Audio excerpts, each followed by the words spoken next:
സുഹൃത്തുക്കളെ, എന്തെല്ലാണ്ട് വിശേഷം? നമ്മളെ സബ്സ്ക്രൈബ് റേറ്റൊക്കെ കുറവാണ് കേട്ടോ, പറ്റ സബ്സ്ക്രൈബേഴ്സൊക്കെ കുറവാണ്. പിന്നെ എന്തൊക്കെയുണ്ട്, എല്ലാവർക്കും സുഖമല്ല? പിന്നെ ഞാൻ ഫൈനൽ സീമ നടക്കുന്നതിനെ കുറിച്ചിട്ടൊരു ഒരു വീഡിയോ ചെയ്തിട്ടുണ്ടായിരുന്നു.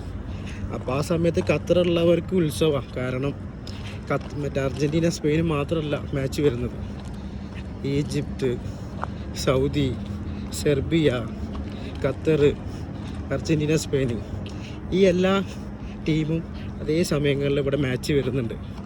ഫൈനൽ സെമിനോട് ചേർന്നിട്ട് തന്നെ ഈ എല്ലാ ടീംസും കൂടി ഇവിടെ മാച്ചസ് വരുന്നുണ്ട്.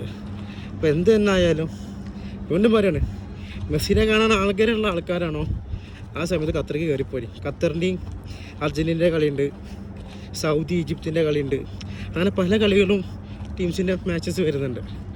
അപ്പോൾ മസ്റ്റ് വാച്ചായിട്ട് മെസ്സിനെ കാണണം നല്ല ആഗ്രഹമുള്ളവരാണോ മക്കളെ ഖത്തറിലേക്ക് കയറിപ്പോയി. നമ്മളെ വീഡിയോ കാണുന്ന ആൾക്കാരെ മാക്സിമം ലൈക്ക് അടിക്കുക, ഷെയർ ചെയ്യുക. യൂട്യൂബ് ചാനൽ ഫസ്റ്റ് ആയിട്ട് കാണുന്നവരെങ്കിൽ സബ്സ്ക്രൈബ് ചെയ്യുക കേട്ടോ, അത് മസ്റ്റായിട്ട് വേണേ. യൂട്യൂബ് ചാനലും എന്ത് തന്നെയാലും സബ്സ്ക്രൈബ് ചെയ്യുക. ആകെ 277 സബ്സ്ക്രൈബേഴ്സ് ആയിട്ടുള്ളൂ, ഇനിയും സബ്സ്ക്രൈബേഴ്സിൻ്റെ ആവശ്യമുണ്ട്. എന്നാലല്ലേ നമുക്കും ഒരു റീച്ച് കാര്യങ്ങളൊക്കെ വരത്തുള്ളൂ.